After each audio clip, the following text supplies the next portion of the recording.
National Weather Service in Nashville has issued a severe thunderstorm warning for Stewart County in Middle Tennessee until 6:30 p.m. Central Daylight Time.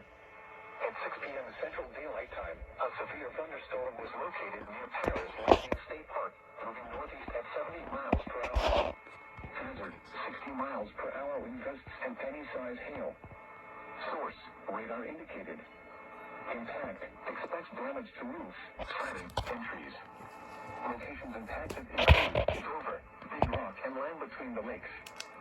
For your protection, move to an interior room on the lowest floor of a building. A tornado watch remains in effect until 1 a.m. Central Daylight Time for Middle Tennessee.